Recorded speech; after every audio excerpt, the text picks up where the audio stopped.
Criminalité phonique, un greffier principal a été traduit en justice pour disparition des scellés. Selon une source proche du dossier, l'audience portant sur cette affaire s'ouvre ce 19 septembre à la cour d'appel d'Owando. Le greffier principal serait impliqué dans une affaire de disparition de 6 pointes d'ivoire qui se trouvaient dans les locaux du parquet général d'Owando. Le ministère public souhaiterait donc l'entendre, mais aussi plusieurs autres complices qui auraient joué un rôle important dans cette affaire.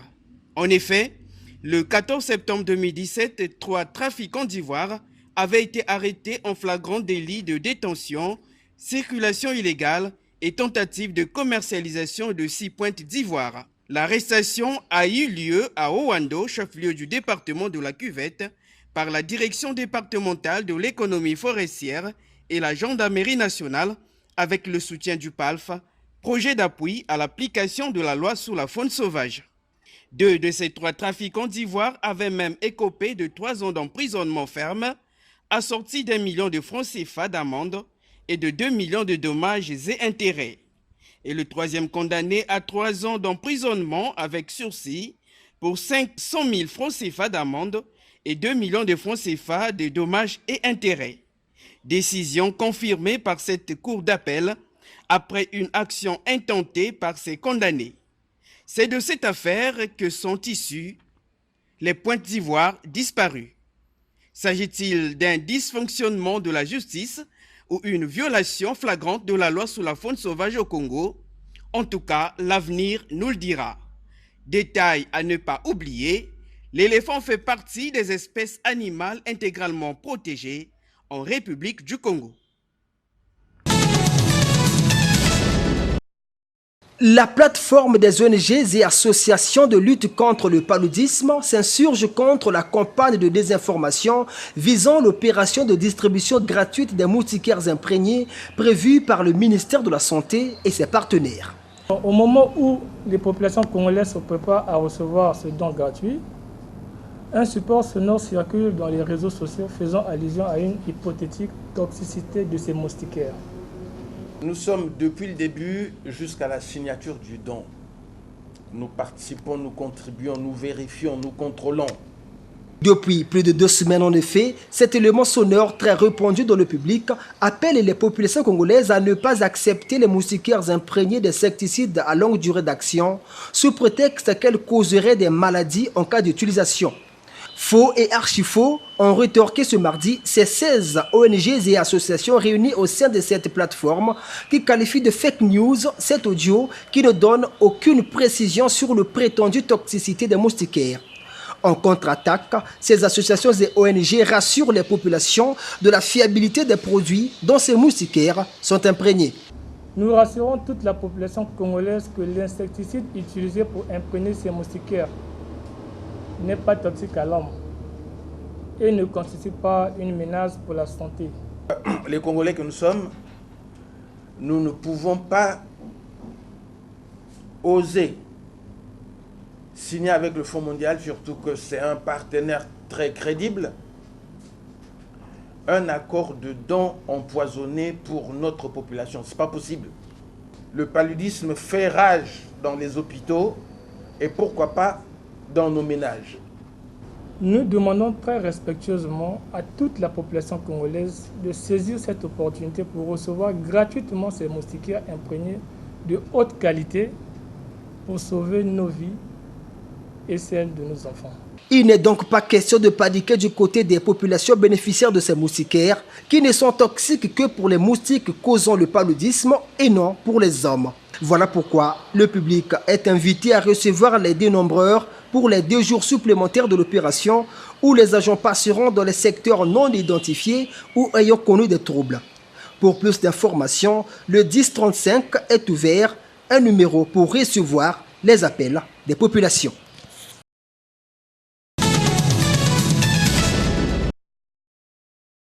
Coupure du ruban symbolique par Henri Ndjombo, ministre d'État de l'Agriculture, de l'Élevage et de la Pêche. Voilà l'acte qui justifie l'inauguration ce lundi de l'école primaire d'excellence de la fraternité, ex-école des cadres.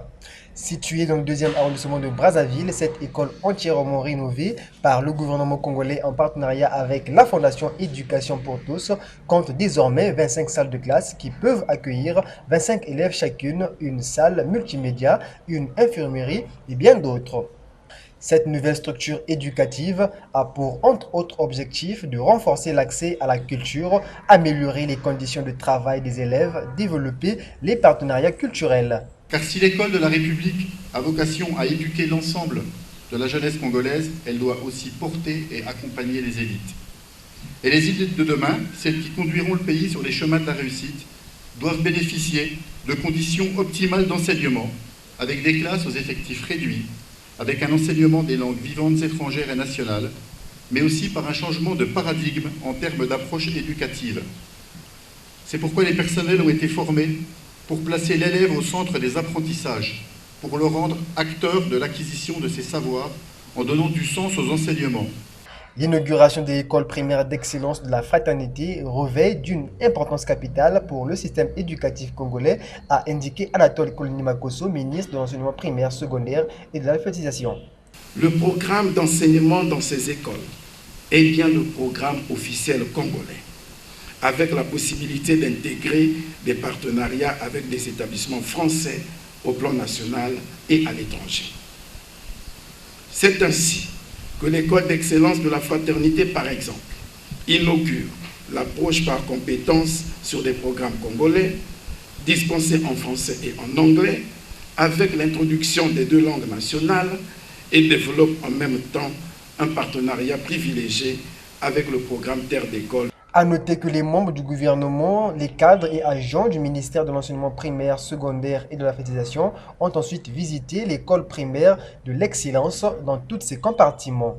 Créée le 1er octobre 1935, cette école a formé plusieurs cadres, parmi lesquels Omar Bongo Ondiba, ancien président du Gabon.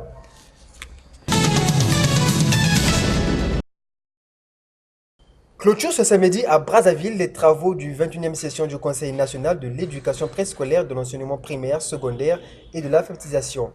Durant 4 jours, les 315 praticiens du système éducatif qui ont pris part à ce conseil éducatif ont formulé de nouveaux axes de travail et de réflexion à mettre en œuvre dès la nouvelle année scolaire pour faire face aux nombreux défis auxquels le système éducatif congolais est confronté. À l'issue des travaux, les participants ont aussi formulé quelques recommandations pour l'avancement du système éducatif congolais.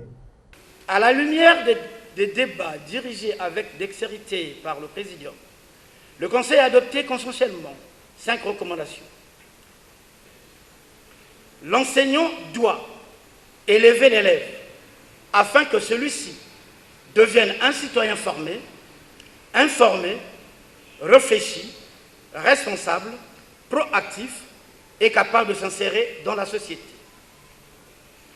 Il nous revient donc d'éviter l'enlisement fonctionnel et travailler efficacement dans un environnement pédagogique propice, de façon à ce que les défis inhérents à la qualité de notre système éducatif intègrent les objectifs visés par les présentes assises. Ces échanges qui visent l'amélioration de la qualité du système éducatif ont été jugés positifs par les participants. Qu'il nous appartient, à l'issue des travaux de ce conseil, de se mettre au travail, de respecter les programmes, de respecter les instructions, les recommandations qui ont été prises pour que nous recherchions la qualité de notre système éducatif. Mais que les candidats, les élèves de notre pays, tous ceux qui fréquentent nos écoles, soient performants sur l'échiquier international. Dans son mot de clôture, Anatole Kolinimakoso, ministre de l'enseignement primaire, secondaire et de l'alphabétisation, s'est dit satisfait de la moisson obtenue durant les travaux. Vous avez placé l'intérêt supérieur de la nation au-dessus de nos intérêts et avantages particuliers. Le sens du devoir accompli dont vous avez fait montre pendant l'année scolaire et pendant ces travaux traduit dans les faits la volonté de son Excellence M. Denis Sassou Nguesso, président de la République, chef de l'État, qui a une vision noble de l'éducation quand il affirme, je cite, une population éduquée dont une partie est bien formée dans différents domaines des sciences, des technologies et des techniques est une population préparée à accélérer le développement de son pays. Fin de citation. La 21e session du Conseil national de l'éducation préscolaire, de l'enseignement primaire, secondaire et de l'alphabétisation s'est tenue sur le thème théorie et pratique pédagogique des programmes, livres et manuels scolaires dans la quête de la qualité et de l'amélioration de notre système éducatif. L'équipe de football du campus 2 ENES a été sacrée championne de la 3e édition du tournoi intercampus organisé à Brazzaville. Tandis qu'au Nzango, c'est l'équipe du campus Tcholima qui a remporté le trophée. C'était à l'issue des finales qui sont disputées ce samedi 14 septembre au stade Marchand à Brazzaville. Au football, la finale qui a opposé le campus Bayardel de jaune vêtu au campus 2 ENES de vert vêtu a tenu toutes ses promesses au regard du jeu produit par les deux équipes. Les deux cages sont restées inviolées tout au long de la rencontre, malgré les multiples assauts de part et d'autre. Score final, 0 but par tour. Il a donc fallu attendre la fatidique séance des tirs au but pour connaître le vainqueur. Et c'est le campus de ENES qui l'emporte, 4 tirs au but contre 3. Les deux entraîneurs n'ont pas manqué de s'exprimer à l'issue du match. Il y avait un problème d'esprit. Les joueurs n'ont pas été un peu à la hauteur. Je ne sais pas s'il faut dire ça spirituellement. Sinon que ce sont des gars qui prennent un peu des histoires, qui mettent dans leur tête. À la fin, non, l'adversaire a fait ceci, a fait cela à la fin. C'est ce qu'on a subi. On a trop perdu, on a trop laissé les gens nous critiquer. Cette fois-ci, c'était la nôtre. Voilà pourquoi la chose nous a souscrit. Le président de l'association Sport Intercampus, Gelvin Bongo, qui entend pérenniser cette initiative, a remercié toutes les autorités qui lui ont soutenu. On a réalisé ce tournoi dans le seul but d'occuper sainement nos frères et sœurs pendant les périodes de vacances. Bon, pour un début, comme on le sait, que chaque chose a toujours des difficultés, mais qu'à cela ne tienne, avec l'aide de Dieu et l'appui du ministère et de la primature, aujourd'hui, cette 3e édition, nous pouvons dire que c'est quand même moyenne. Au Nzango, c'est le campus Tcholima qui a remporté la finale qu'il a opposée au campus de ENES par un score de 550 points à 540.